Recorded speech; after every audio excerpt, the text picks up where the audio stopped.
अध्याय 8 समस्या के सिद्धांतों का सारांश। पाठक की सुविधा के लिए मैं नीचे उन सिद्धांतों का सार प्रस्तुत कर रहा हूँ जो भाषाई राज्यों की रचना के मूल में होने चाहिए।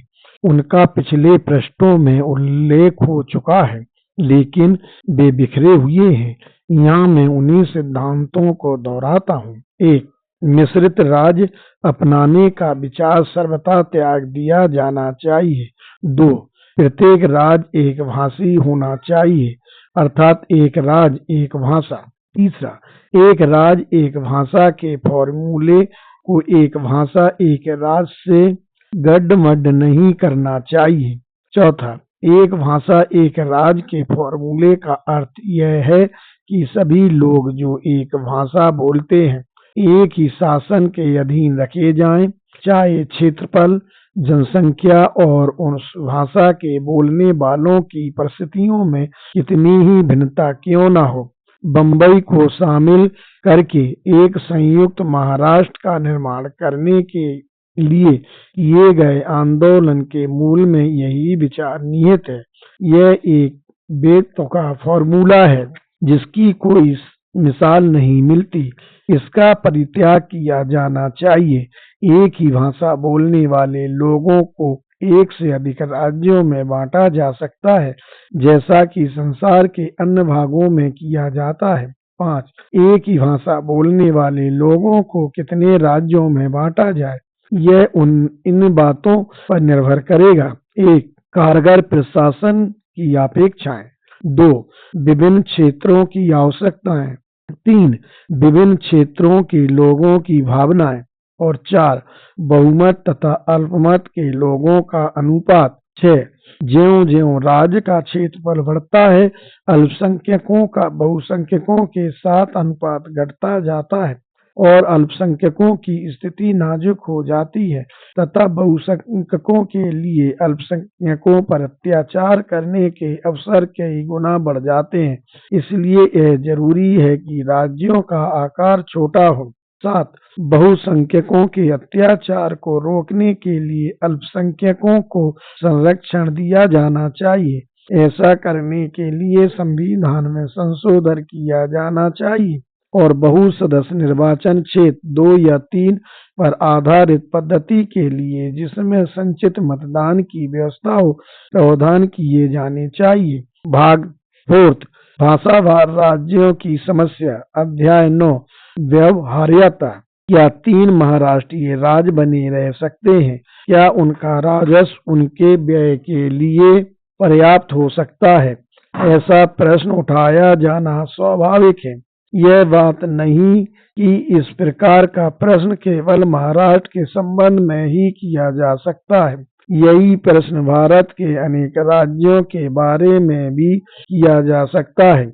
मैं कराधान जांच समिति की, जिसके अध्यक्ष डॉक्टर जॉन मथई थे, रिपोर्ट के भाग 3 के क और ख भाग के राज्यों तथा केंद्रीय सरकार से संबंधित 4 विवरण उद्धृत करता हूँ। देखें सारणी 4, 5, 6 और 7। इन विवरणों में निम्नलिखित प्रस्ताव सामने आते हैं। 1. राज्यों में एक वर्ष विशेष तक कोई घाटा नहीं हुआ था। वे सब जीवनक्षम थे। कांग्रेस के सत्तारूढ़ होने के बाद से राज्य टिक नहीं पाए। 2. जब से कांग्रेस सत्तारूढ़ हुई, उत्पादक शुल्क से होने वाली आय घटनी शुरू हो गई और अब तो समाप्त प्राय है। 3. आयकर और बिक्री कर में भारी वृद्धि हुई है। यही वे कारण हैं जिनसे पता चलता है कि राज्यों की व्यवहार्यता क्यों समाप्त हो गई है। उत्पाद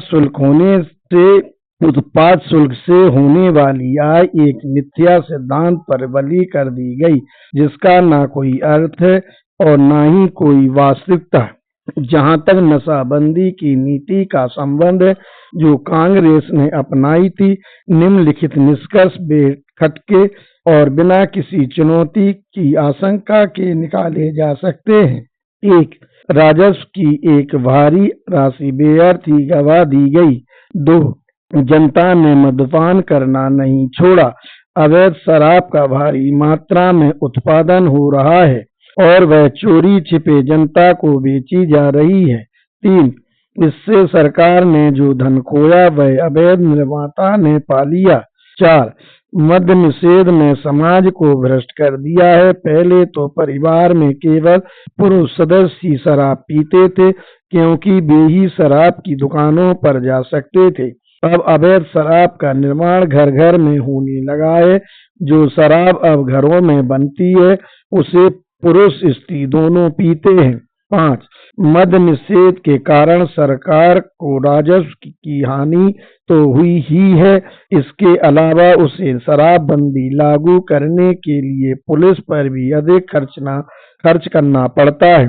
हालांकि पुलिस उसे लागू करने के लिए कुछ नहीं करती।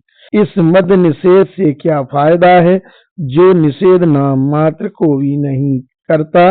कांग्रेस ने मद्य निषेध को सारे भारत में लागू करने की धमकी दी है। ईश्वर कांग्रेस को चिरायु करे। कहावत है कि ईश्वर जिसे नष्ट करना चाहता है पहले उसकी बुद्धि भ्रष्ट कर देता है। यही वह कांग्रेसियों के साथ कर रहा है। मेरे लिए इतना ही यह देना पर्याप्त है कि कांग्रेस को एक ही विकल्प चुनना होगा, या तो जीवित रहे या मद्य निषेध जारी रखे। भूमि राजस्व के बारे में यही कह देना पर्याप्त है कि वह निश्चित रूप से बढ़ाया जा सकता है, लेकिन कांग्रेस तो वोट खो देने के डर से खेतीहर को छूना ही नहीं चाहती। यही कारण है कि वह बिक्री कर और आय कर जारी रखकर ही धनार्जन करना चाहती है, जिनमें दोनों का ही शहरी वर्गों पर भारी दबाव पड़ता है। यह बात सारणी 6 से स्पष्ट हो जाएगी। इस प्रकार यह बात स्पष्ट हो जाती है कि जीवन क्षमता की कोई समस्या नहीं है। आवश्यकता केवल इस बात की है कि कांग्रेस अपनी कराधान नीति पर पुनर्विचार करे। जीवन क्षमता कराधान सहन करने की क्षमता और कर लगाने की इच्छा पर निर्भर है। क्षमता पर्याप्त मात्रा में उपलब्ध है, आवश्यकता इच्छा शक्ति की है। भारत की समस्या कराधान प्रणाली में परिवर्तन की आवश्यकता है। यह संविधान को बदल देने का प्रश्न है, लेकिन मैं इस समय इस पर चर्चा नहीं कर सकता। मैं उसे किसी और अवसर के लिए उठाए रखता हूँ। अध्याय 10 बहुसंख्यक तथा अल्पसंख्यक। यथार्थवादिता ही राजनीति का मूल है। इसमें शास्त्रीयता का तत्व नगण्य है। अतः इससे निष्कर्ष निकलता है कि किसी भी राजनीतिक योजना पर निर्णय लेने से पूर्व हमारे लिए यह आवश्यक है कि बुनियाद खाके पर विचार किया जाए। कोई भी मुझसे यह पूछ सकता है कि बुनियाद खाका से मेरा क्या अभिप्राय है। मैं समझता हूँ कि बुनियाद खाके का अर्थ किसी समुदाय की सामाजिक संरचना से है जिस पर राजनीतिक योजना लागू की जाने वाली है। यह बताने के लिए किसी तर्क की आवश्यकता नहीं है कि राजनीतिक संरचना सामाजिक संरचना पर ही टिकी होती है। सच तो यह है कि सामाजिक ढांचे का राजनीतिक ढांचे पर गहरा प्रभाव पड़ता है। वही उसकी कार्य प्रणाली में संशोधन कर सकता है, वही उसे रद्द भी कर सकता है, बल्कि चाहे तो उसका खाका भी उड़ा सकता है। भारत के संदर्भ में सामाजिक ढांचा जाति व्यवस्था पर खड़ा है, जो हिंदू सभ्यता और संस्कृति की विशिष्ट परिणति है। जाति व्यवस्था इतनी जानी मानी है कि इसके स्वरूप को समझने में किसी को समय नहीं लगता। कोई भी सीधे यह बता सकता है कि भाषावार राज्यों पर इसका क्या प्रभाव पड़ेगा। फिर भी जाति व्यवस्था के कुछ विशिष्ट लक्षण हैं जिनका उल्लेख किया जा सकता है। 1. जातियों का विभाजन इस प्रकार किया गया है कि किसी भी क्षेत्र विशेष में एक जाति प्रधान है, जबकि दूसरी जो छोटी जातियां हैं प्रधान जाति की वंशवर्ती हैं, क्योंकि वे अपेक्षया छोटी जातियां हैं। प्रधान जाति पर उनकी आर्थिक निर्भरता है, क्योंकि गांव की अधिकांश भूमि उसी प्रधान जाति की संपत्ति है। 2. जाति व्यवस्था का प्रमुख लक्षण केवल असमानता ही नहीं है, बल्कि उस पर श्रेणीगत असमानता की व्यवस्था की भी छाया है। सभी जातियां बराबर की नहीं है, उनमें भी ऊंच नीच का भेद है, उनमें घृणा का आरोही मान है और तिरस्कार का अवरोही। 3. किसी भी जाति में अनन्यता और गर्व का भाव उसी प्रकार होता है जैसे राष्ट्र में, इसलिए जिस प्रकार छोटे और बड़े राष्ट्रों को एक समूह कहा जाता है, वैसे ही जाति समूह कहना भी अनुचित नहीं है। मुझे खेद है कि मैं इन बातों को तथ्यों और अंकों के द्वारा स्पष्ट नहीं कर सकता। जनगणना ही इन मुद्दों पर सूचना का एकमात्र साधन है और उससे मुझे कोई सहायता नहीं मिल सकी है। पिछली जनगणना में जातियों की सारणियां नहीं दी गई थी, जो कि प्रारंभ ही से भारतीय गणना का मुख्य लक्षण रहा है। भारत सरकार के गृह मंत्री, जो इस भूल के लिए उत्तरदायी है, का यह मत है कि यदि कोई शब्द शब्दकोश में न मिले तो यह सिद्ध किया जा सकता है कि जिस तत्व का वह शब्द निर्देश करता है उसका अस्तित्व ही नहीं है। ऐसे लेखक की क्षुद्र बुद्धि पर मुझे तरस आता है। जाति व्यवस्था का जो प्रभाव राजनीति पर पड़ा है वह सर्वथा स्पष्ट है। इसका दिलचस्प हिस्सा यह देखना है कि इसका चुनावों पर क्या प्रभाव पड़ा है, जो प्रतिनिधि सरकार की बुनियाद है, जिस पर एकल सदस्य निर्वाचन क्षेत्रों की व्यवस्था खड़ी होती है। इसके जो प्रभाव होते हैं उनका सार नीचे दिया जा रहा है। 1. मतदान हमेशा सांप्रदायिकता के आधार पर होता है। मतदाता अपने समुदाय के प्रत्याशी को मत देता है, श्रेष्ठ प्रत्याशी को नहीं। 2. बहुसंख्यक समुदाय मात्र सांप्रदायिक बहुमत से सीट जीत जाता है। 3. अल्पसंख्यक समुदाय को बहुसंख्यक समुदाय के प्रत्याशी को मत देने के लिए बाध्य किया जाता है। 4.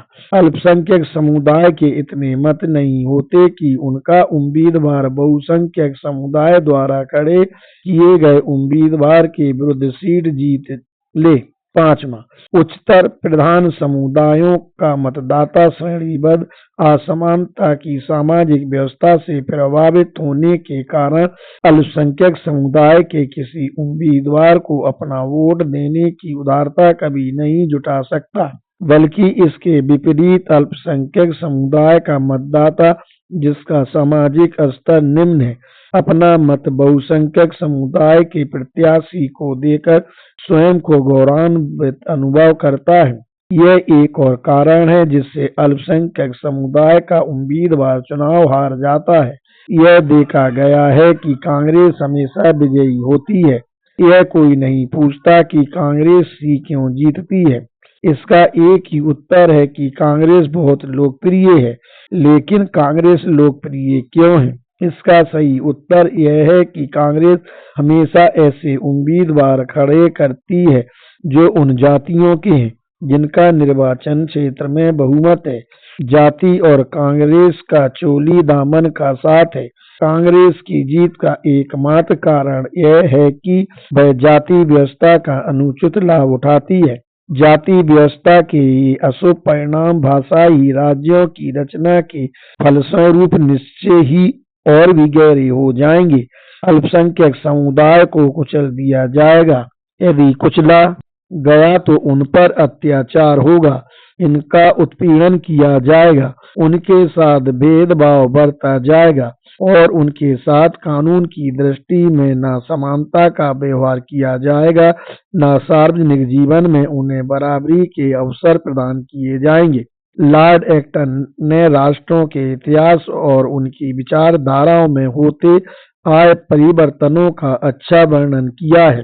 प्राचीन यूरोपीय व्यवस्था में राष्ट्रों के अधिकारों को न तो सरकारें मान्यता देती थी और न ही जनता उनकी बलपूर्वक मांग करती थी।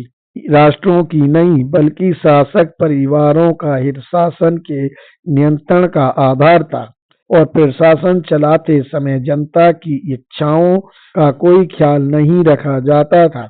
जहाँ हर प्रकार की स्वतंत्रता को दबाया जाता हो, वहाँ राष्ट्रीय स्वाधीनता की मांगों की उपेक्षा किया जाना भी आवश्यक होता है। और फैन हेलन के कथनानुसार इस युग में राजकुमारी राजतंत्र तो अपने दहेज के साथ ले जाती थी। राष्ट्र पहले तो बहुत निर्जीव से थे, लेकिन जब उनमें चेतना आई तो वे पहले तो अपने वैध शासकों की रक्षा के लिए उनके विजेताओं के विरुद्ध उठ खड़े हुए। उन्होंने अपहर्ताओं का शासन स्वीकार नहीं किया। आगे चलकर ऐसा समय आया जब उन्होंने इसलिए बगावत का झंडा उठाया कि उनके शासकों ने उनके साथ अन्याय किया था। इस प्रकार के विद्रोह के भड़कने का कारण कुछ ऐसी शिकायतें थीं जो निश्चित रूप से सिद्ध हो चुकी थी। उसके बाद फ्रांस की क्रांति हुई, जिससे सब कुछ बदल गया। उसी ने जनता को यह सीख दी कि वे अपनी इच्छाओं, आवश्यकताओं को अपने उस अधिकार का सर्वोच्च मापदंड माने जिनके अनुसार वे जो कुछ करना चाहें कर सकते हैं। उसने जनता की प्रभुसत्ता के विचार का उद्घोष किया, जिसे न अतीत नियंत्रण कर सका था और न ही तत्कालीन राज। जाति भी राष्ट्र ही होती है, किंतु एक जाति का दूसरी जाति पर शासन उसी प्रकार स्वीकार नहीं हो सकता जिस प्रकार एक राष्ट्र का दूसरे राष्ट्र पर। लेकिन मान लीजिए कि इस मुद्दे को इतना लंबा न खींचा जाए, बल्कि बहुसंख्यकों और अल्पसंख्यकों तक ही सीमित कर दिया जाए, फिर भी यही प्रश्न तो शेष रह ही जाता है। बहुसंख्यकों को अल्पसंख्यकों पर शासन करने का क्या अधिकार है? इस प्रश्न का उत्तर यह है कि जो कुछ भी बहुसंख्यक करते हैं वह सही होता है। फिर अल्पसंख्यकों को क्या शिकायत है? जो लोग बहुमत के शासन पर निर्भर रहते हैं वह यह तथ्य भूल जाते हैं कि बहुमत भी दो प्रकार का होता है, सांप्रदायिक बहुमत और राजनीतिक बहुमत। राजनीतिक बहुमत अपनी वर्ग रचना में परिवर्तित होता रहता है, राजनीतिक बहुमत बढ़ता रहता है। सांप्रदायिक बहुमत पैदा होता है, राजनीतिक बहुमत में प्रवेश खुला रहता है। सांप्रदायिक बहुमत का द्वार बंद रहता है। राजनीतिक बहुमत की राजनीति को बनाने बिगाड़ने की सभी को स्वतंत्रता होती है। सांप्रदायिक बहुमत की राजनीति उसके अपने सदस्यों द्वारा बनाई जाती है जो उसी में जन्मे हैं। भला किसी सांप्रदायिक बहुमत द्वारा उस अधिकार पत्र को कैसे हथियाने दिया जाए जो राजनीतिक बहुमत को शासन चलाने के लिए दिया गया था। इस प्रकार के अधिकार पत्रों का सांप्रदायिक बहुमत को दिया जाना आनुवंशिक सरकार की स्थापना करने और उस बहुमत की निरंकुशता के लिए मार्ग प्रस्तुत करने के समान है। सांप्रदायिक बहुमत की यह निरंकुशता महज एक कल्पना नहीं है, यह अनेक अल्पसंख्यकों का अनुभव रहा है। चूंकि महाराष्ट्रीय ब्राह्मणों के लिए यह अनुभव हाल ही का है, इसलिए उसका विवेचन आवश्यक है। आखिर इसका इलाज क्या है? इसमें संदेह नहीं कि इस सांप्रदायिक तानाशाही को रोकने के लिए कुछ रक्षोपाय आवश्यक हैं। प्रश्न यह उठता है कि वे रक्षोपाय क्या हो सकते हैं। पहला रक्षोपाय तो यह है कि बहुत बड़ा राज न बनाया जाए। बहुत बड़े राज का उसमें रहने वाले अल्पसंख्यकों पर क्या असर पड़ता है, इसे बहुत से लोग समझ नहीं पाते। जितना बड़ा राज होगा, अल्पसंख्यकों का बहुसंख्यकों से अनुपात उतना ही छोटा होगा। एक उदाहरण लें, यदि महाविदर्भ पृथक रहता तो हिंदुओं का मुसलमानों से अनुपात 4:1 होता और संयुक्त महाराष्ट्र में अनुपात 14:1 होता। यही स्थिति अछूतों की होती। समेकित बहुसंख्यकों का एक छोटा सा पत्थर और यदि अल्पसंख्यकों की छाती पर रख दिया जाए तो सह होगा, लेकिन विशाल पर्वत का बोझ वे नहीं झेल सकेंगे। वह तो अल्पसंख्यकों को कुचल कर रख देगा। इसलिए छोटे राज्यों का निर्माण अल्पसंख्यकों को सुरक्षा प्रदान कर सकता है। दूसरा रक्षोपाय यह है कि विधानसभा में उनके प्रतिनिधित्व का प्रावधान किया जाए। संविधान में जो पुराने किस्म के उपायों का प्रावधान था वे दो थे। नंबर 1, आरक्षित स्थानों की एक विशेष संख्या, और 2, पृथक निर्वाचन मंडल। इन दोनों रक्षोपायों का नए संविधान में परित्याग कर दिया गया है। मेमनों के शरीर से ऊन उतार ली गई है, वे ठिठुर रहे हैं, उन पर कुछ ऊन चढ़ानी जरूरी है। पृथक निर्वाचन मंडल अथवा स्थानों का आरक्षण नहीं किया जाना चाहिए। केवल बहुसदस्यीय निर्वाचन क्षेत्र 2 या 3 के पर्याप्त है, जिनमें एकल सदस्य निर्वाचन क्षेत्र प्रणाली के बजाय जो वर्तमान संविधान में सम्मिलित है संचित मतदान की व्यवस्था हो। इससे भाषाई राज्यों के बारे में अल्पसंख्यकों के जो भय हैं वे दूर हो जाएंगे। भाग 5, दूसरी राजधानी की आवश्यकता। अध्याय 11, उत्तर तथा दक्षिण के बीच तनाव दूर करने का उपाय। क्या भारत दूसरी राजधानी बनाने में समर्थ है?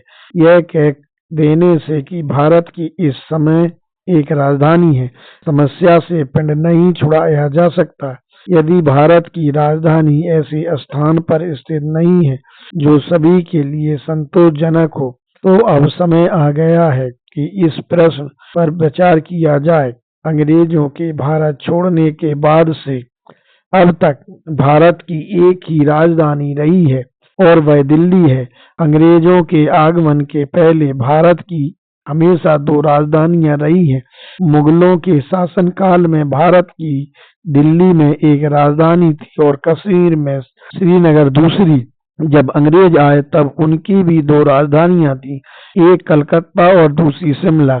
जब वे कलकत्ता छोड़कर दिल्ली आ गए तब भी उन्होंने शिमला को अपनी ग्रीष्मकालीन राजधानी बनाए रखा। जो 2 राजधानियां मुगलों और अंग्रेजों ने कायम रखी, उनका कारण जलवायु संबंधी परिस्थितियां थी। चाहे अंग्रेज हो या मुगल, किसी के लिए भी लगातार 12 महीनों तक दिल्ली या कलकत्ता में रहना संभव नहीं था।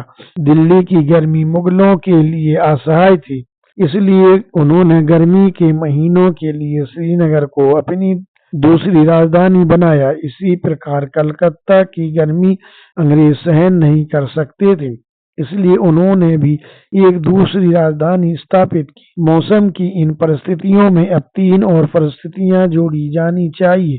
मुगलों या अंग्रेजों के राज में जनता की सरकार नहीं थी, लेकिन अब हमारे यहाँ जनता का राज है और उसी जनता की सुविधा एक महत्वपूर्ण कारण है। दिल्ली दक्षिण के लोगों के लिए बहुत असुविधाजनक है। उनके लिए यहाँ की ठंड और यहाँ तक की दूरी दोनों कष्टकर हैं। गर्मी के महीनों में तो उत्तर भारत के लोगों को भी बड़ा कष्ट होता है।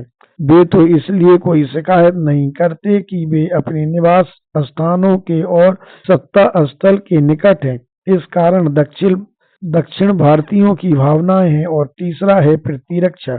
दक्षिण भारतीयों का विचार है कि उनके देश की राजधानी उनसे बहुत दूर स्थित है और उन पर उत्तर भारत के लोगों का शासन है।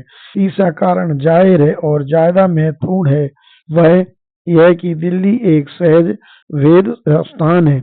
इसकी पड़ोसी देशों से दूरी बमबारी के लिए बहुत थोड़ी है। यद्यपि भारत अपने पड़ोसियों के साथ शांतिपूर्ण ढंग से रहने के लिए प्रयत्नशील है, फिर भी यह मान लेना उचित नहीं है कि भारत को कुल युद्ध का सामना नहीं करना पड़ेगा, और यदि युद्ध छिड़ गया तो भारत सरकार को दिल्ली छोड़कर अन्यत्र अपनी सुविधा की राजधानी बनानी पड़ेगी। वह कौन सी जगह है जहां भारत सरकार जाएगी? हमारी समझ में तो एक ही स्थान आता है, वह है कलकत्ता। लेकिन कलकत्ता में भी तिब्बत से बमबारी का खतरा हो सकता है। हालांकि भारत और चीन में आज भी मैत्री संबंध है, लेकिन यह मैत्री कब तक चलेगी कोई भी निश्चय के साथ नहीं कह सकता। भारत और चीन में कभी भी टकराव पैदा हो सकता है और ऐसी स्थिति में कलकत्ता को राजधानी बनाना बेकार है।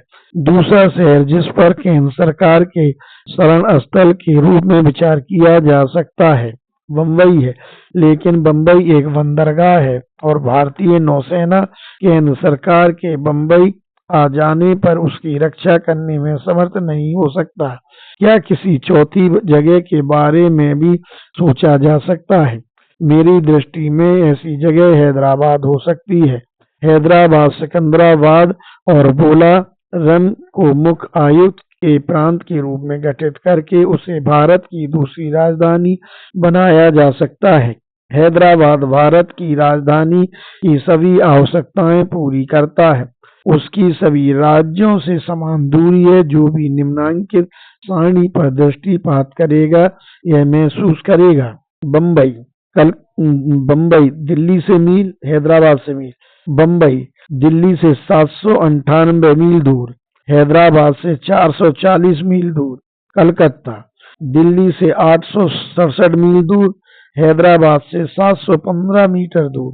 मद्रास 1198 दिल्ली से दूर, हैदराबाद से 330 मील दूर। कर्नूल 957 दिल्ली से दूर, 275 मील हैदराबाद से। त्रिवेंद्रम 1521 दिल्ली से मील, 660 हैदराबाद से 660 मील। पटियाला दिल्ली से 124 मील, हैदराबाद से 990 मील। चंडीगढ़ दिल्ली से 180 मील, हैदराबाद से 1045 मील। लखनऊ से 275 मील, हैदराबाद से 770 मील। पृथ्वी रक्षा की दृष्टि से यह व्यवस्था केंद्र सरकार को सुरक्षा प्रदान करेगी। उसकी भारत की सभी नगरों से समान दूरी है। इससे दक्षिण भारत के लोगों को भी यह संतोष होगा कि उनकी सरकार कभी उनके यहाँ भी रहती है। सरकार सर्दी के मौसम में और कुछ अन्य महीनों के दौरान हैदराबाद में रह सकती है। हैदराबाद में वे सभी सुविधाएं हैं जो दिल्ली में उपलब्ध है और यह दिल्ली से कहीं बेहतर शहर भी है। इसमें वह सारा वैभव विद्यमान है जो दिल्ली में है। यहाँ इमारतें सस्ती हैं और सुंदर भी, बल्कि दिल्ली से कहीं अच्छी हैं। वे सब बिकाऊ भी हैं। अगर कोई कमी है तो यह कि इसमें संसद भवन नहीं है जो भारत सरकार बड़ी आसानी से बनवा सकती है। यह ऐसा स्थान है जहाँ संसद साल भर बैठकर काम कर सकती है, जो उसके लिए दिल्ली में करना संभव नहीं है। मेरी समझ में नहीं आता कि हैदराबाद को भारत की दूसरी राजधानी बनाने में क्या आपत्ति हो सकती है। अच्छा हो यदि यह काम इसी समय हो जाए जब हम राज्यों का पुनर्गठन कर रहे हैं। हैदराबाद, सिकंदराबाद और बोलारम को मिलाकर भारत की दूसरी राजधानी बना दिया जाए। सौभाग्य की बात है कि ऐसा बड़ी आसानी से किया जा सकता है और इससे समस्त दक्षिण भारत, महाराष्ट्र और आंध्र सभी को संतोष होगा। उत्तर और दक्षिण के बीच तनाव की स्थिति दूर करने का यह एक और उपाय है। भाग 4 मानचित्र। मानचित्र को फोटो के द्वारा लगा दिया जाएगा। भाग 7 सांख्यिकीय परिशिष्ट। परिशिष्ट 1 को फोटो के द्वारा लगा दिया जाएगा।